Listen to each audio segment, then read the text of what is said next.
Hello and welcome to Grody Unprofessional. My name is Justin McMenamy, and I would be willing to argue that the most opportune time in your career to learn and improve as a leader is before others are paid to follow you. And my mission is to share both profitable and painful leadership lessons acquired over a 20-year career as a misfit in corporate America. In the last episode, we discussed the need for those that aspire to improve as leaders to study, train, test, and stretch yourself. Otherwise, their skills will be atrophying.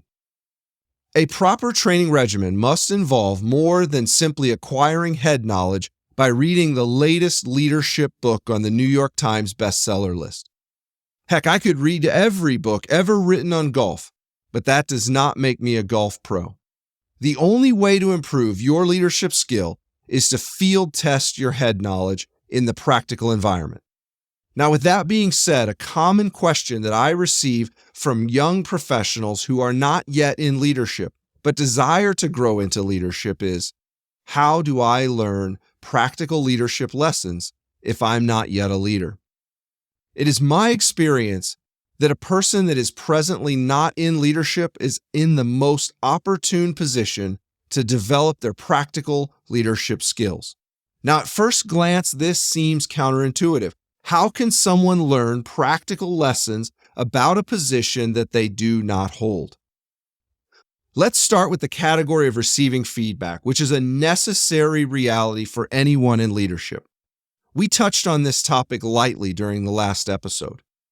We said that an important component of improving as a leader, or really improving at anything in life, is amassing reps and iterating while receiving candid, honest, and constructive feedback. Leaders learn over time, however, that it is very difficult to receive candid, honest, and constructive feedback.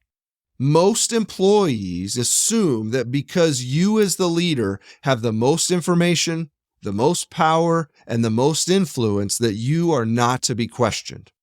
There are some organizations that operate this way because they assume that the leader doesn't want to be questioned. However, there are some organizations in which feedback is taboo, either because the leader has explicitly stated that they don't want feedback, or the leader acts in a manner which indicates that they don't want to be questioned. Therefore, providing feedback to the leader is often an uncomfortable task.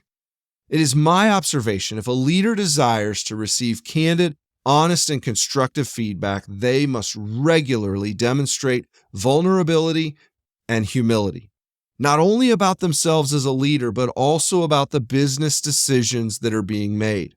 Otherwise, the organization will largely go along with the direction of the leader, at least in public, often withholding their opinions, withholding their true thoughts to themselves or to the gossip circuit. The leader that pursues no feedback receives no feedback.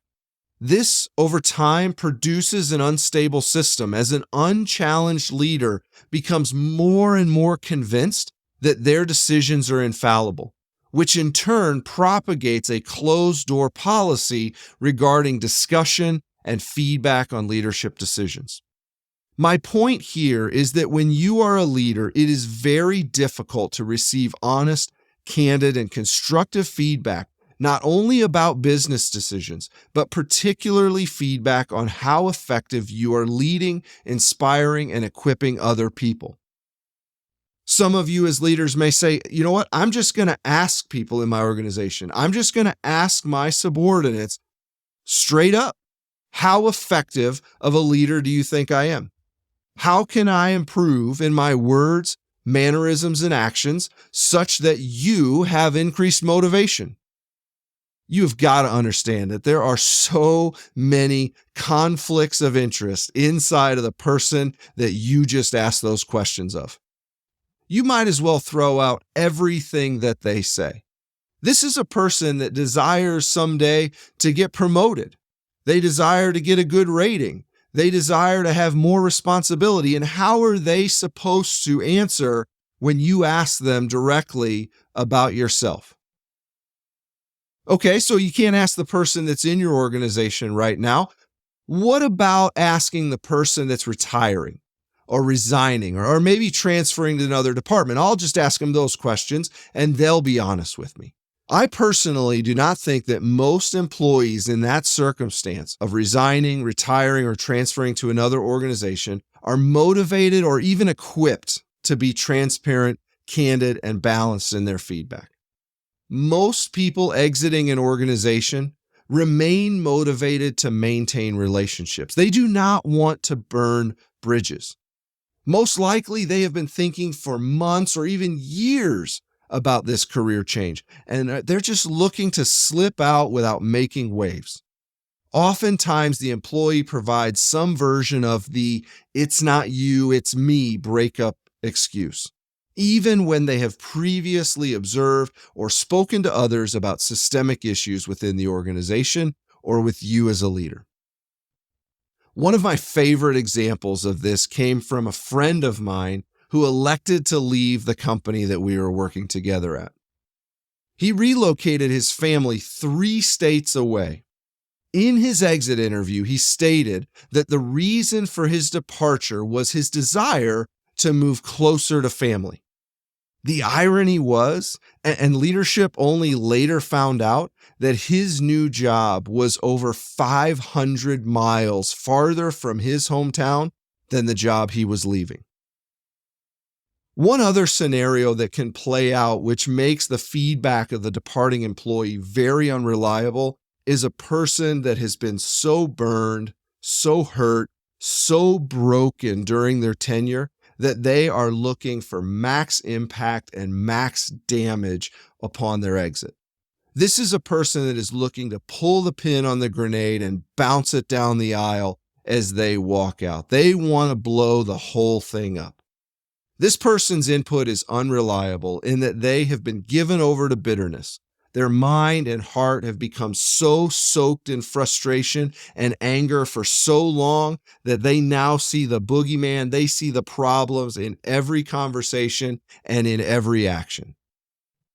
Okay, so if we can't get feedback from the people that are in our organization, and we can't get feedback from the people that are leaving our organization, what about receiving feedback from our peers or from our bosses, our supervisors about our leadership ability? In most organizations, supervisors and peers are less personally conflicted in their feedback. That is, except for maybe those in cutthroat organizations, like the move up or move out cultures propagated by the likes of Jack Welch at General Electric. However, feedback from peers and supervisors may not be reliable as they have less visibility to the behaviors you are seeking feedback for. Most likely, you are a different leader, possibly subtly, maybe starkly, when your boss or even your peers are in the room. While the peer or supervisor is more likely to give you candid feedback, they are less likely to have accurately observed you in your natural state of leadership. This is a derivative of the observer effect. It's the reality that you change your behavior, even unintentionally, when you are watched. A potential example from your childhood, and I want to be very clear, this example is not from my childhood. It may be from yours, but not from mine, because my mom never, ever did anything like this. Think back to when you were a kid and your mom was on her very last nerve, most likely because of something that you did. Now put yourself in the moment just before punishment is going to be handed out. And right then, the phone rings and the caller ID says that it's the neighbor. What happens next?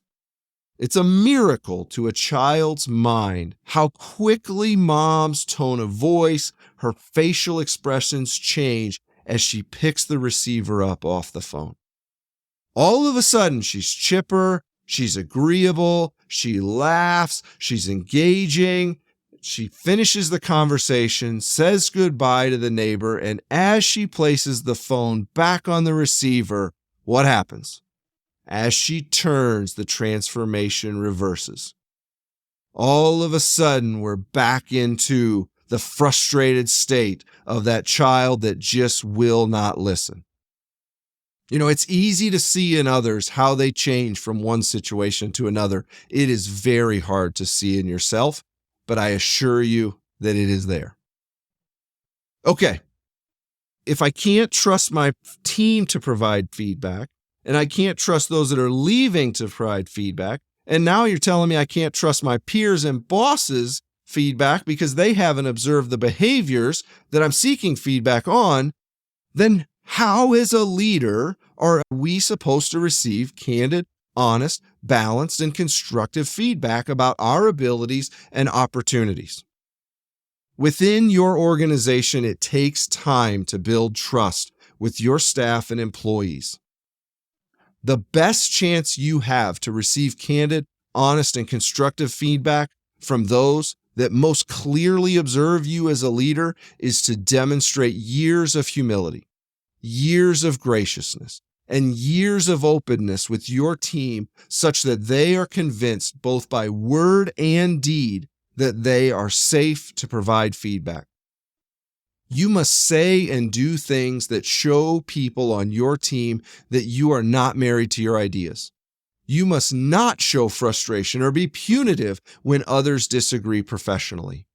While there are some in your organization that because of personality or previous experience will never give candid, honest, and constructive feedback, it is your job to lead in a manner that encourages and convinces a portion of the employees on your team to provide feedback. Here's where the good news comes in for those of you that are not currently in leadership. Almost none of the last 10 minutes applies to you. The lower that you are in an organization, the less people care how you're going to respond to feedback. The less political or organizational influence you wield in a company, the more you can solicit and receive candid and constructive feedback. Aspiring leaders often predict that since they have no authority, no one will follow their direction. This is a beautiful reality that you, as an aspiring leader, should exploit to its fullest extent. In the role of an aspiring leader without authority, the only merit you can muster is your ideas, your interpersonal skills, your ability to motivate and to inspire others towards a new reality. Otherwise stated, the only way to get things done is to persuade others based on the merits of your ideas. It is true that a lack of authority is a headwind. This is all the better. It means you must be extra persuasive, inspiring, and motivational to get things done. These are all skills that must be developed in order to be a successful leader. If you do not have anyone reporting to you in the organization, you can ask yourself a simple question as to your leadership prowess. Is anyone following? There is no sweeter or more opportune time in your career to work on leadership than while you are in a role in which no one is required to follow you. The moment your job description says that you're in charge, the feedback loop of learning and improving as a leader increases in complexity by many orders of magnitude. Now let's go back to those of you that are listening that are current leaders.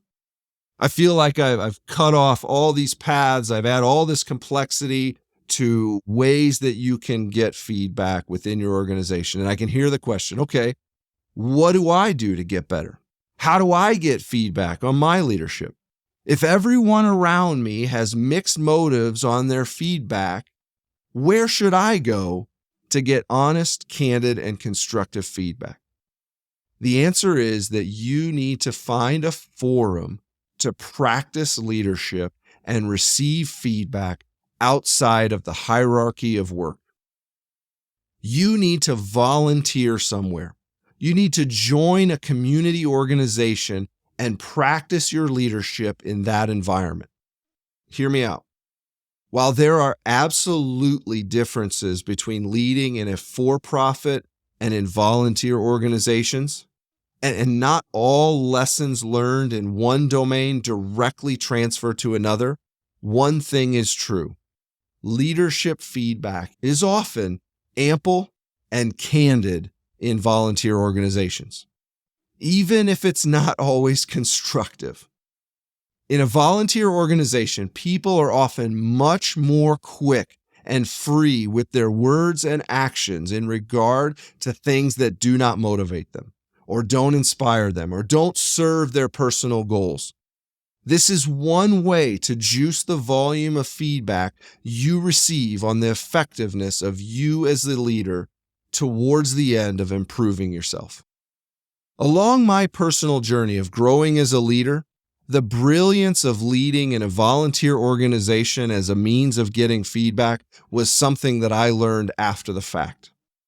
Early in my career, prior to moving into leadership professionally, I desired to develop the skill of motivating people through the spoken word. As a leader, most of your work is done through conversation, presentation, and persuasion, and I wanted to learn that art. I knew there simply wasn't going to be enough reps at work within my role as an individual contributor for me to get the practice that I needed to improve as a presenter. I had recently read Malcolm Gladwell's Outliers, which discusses the 10,000 hour concept in which one needs to amass 10,000 hours of experience along the path to becoming a natural at a given skill. To develop as a communicator, I needed to find a forum in which I would be given the mic, and even better, if the audience is largely uninterested in the content, and my responsibility is to hook them and hold their attention. In the book Outliers, Gladwell references the backstory of the Beatles. Many are familiar with the wave of Beatlemania that crashed across the U.S. starting in New York in February of 1964 as the Beatles began their first U.S. tour. What many people do not know is that between 1960 and 1962, the Beatles played between 5 and 8 hours a day, 7 days a week, in a strip club in Hamburg. Talk about a distracted audience. Over the course of 18 months, it is approximated that the Beatles played 1,200 shows in that strip club. More shows than most bands play in an entire career, and in front of audiences which provided a valuable feedback loop by simply whether or not they listened to the whole set. While I was not going to attempt to craft my speaking career in the red light district, I was able to find a distracted audience with which to refine my skill. I volunteered at my church to teach Bible study to middle schoolers every Wednesday night in the basement of the church. For those of you that may not have grown up in church or spent much time in church, in the hierarchy of volunteer opportunities, teaching pubescent kids about Scripture is the lowest rung on the ladder. It is easier to find people willing to serve in the nursery, changing diapers, than to find those willing to minister to middle schoolers. While both ministries are associated with bad smells, the junior high and the nursery, at least in the nursery, the clientele takes naps and doesn't discernibly talk back to you. As a result of the ever-present vacancies in the middle school ministry, my offer was accepted immediately. And in fact, the minister said, "I have never had anyone willing to sign up for middle school. I usually need to twist the arms of the parents." What was the method to the madness? Among other reasons, the middle school ministry was the most available opportunity for an inexperienced speaker like me to get copious reps in public speaking in front of an audience which would provide a stream of constant, unfiltered feedback. Anyone that has ever met a junior high kid knows that they are not bound by the norms of courtesy or politeness in social settings, especially when they are bored. Therefore, they provided instant and valuable feedback, both verbal and nonverbal, on my effectiveness as a presenter. If the evening's lesson in Ephesians was boring, I was made painfully aware of the fact within 3 minutes of the start of a lesson. There were the nonverbal cues in the room, like Sally and Kristen playing on their phones in the back of the room, Billy spitting paper wads at his friend across the room, and the entire front row passing notes to each other. There were also the verbal cues of "this is boring" coming from the pimply peanut gallery in the back.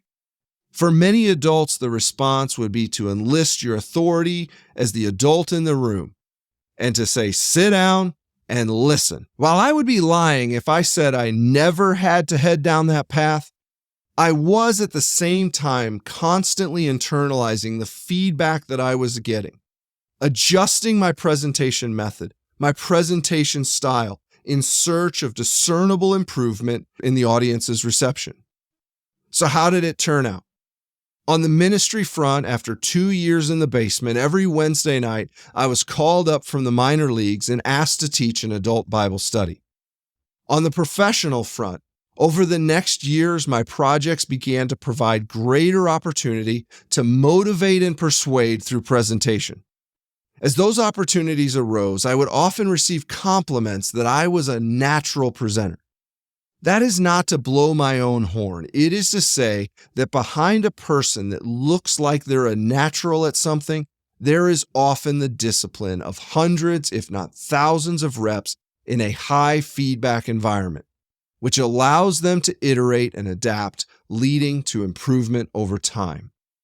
As an aside, another completely unexpected benefit that I later learned from this experience is that many executives have a remarkably similar tolerance for boredom as adolescents.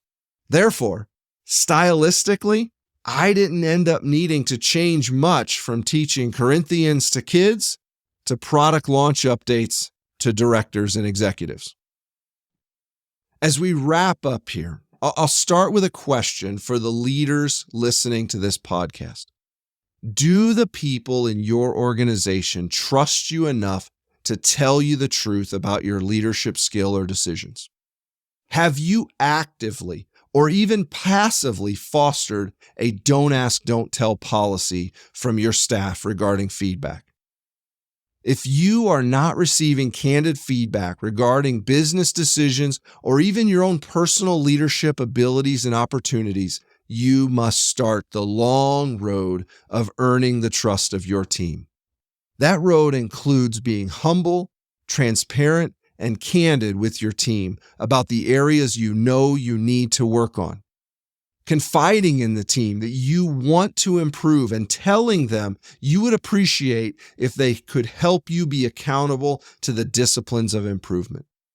Only when you show your team that you know you are a work in progress will they begin to consider providing candid feedback. While you are doing that in the workplace, and believe me, it is a process, I would recommend you thoughtfully consider other environments outside of work where you can receive lots of feedback about your leadership, where you can iterate quickly on your approach, where the audience is largely unimpressed by you and socially willing to tell you when you're uninteresting or uninspiring, even if they're teenagers. For the person listening that is not yet a leader, you actually have a much easier road for the time being towards developing yourself as a leader. Ask yourself, am I asking anyone to follow me via new ideas or concepts? Is anyone following me? If there are people that are buying into and getting excited about your ideas, ask them why.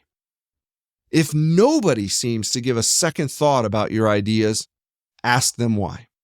Most likely they will be very honest with you. One more piece of advice for the aspiring leader. The easiest person inside of an organization to promote into leadership is the person that is actively learning, actively practicing, and actively demonstrating leadership skills. Don't waste the present. Use this time to learn the skills. Use this time to practice and find the forum to receive fast, candid feedback on how you're doing as a leader, either at work or in the community. For those that wish to share comments, praises, or large sums of money, you can reach me at justin@grody.io. For those with complaints, concerns, frustrations, or accusations, you can reach me through your local Pony Express office. Be sure to ask for the horse named Glue Stick. Thanks for your time. Let's do it again soon.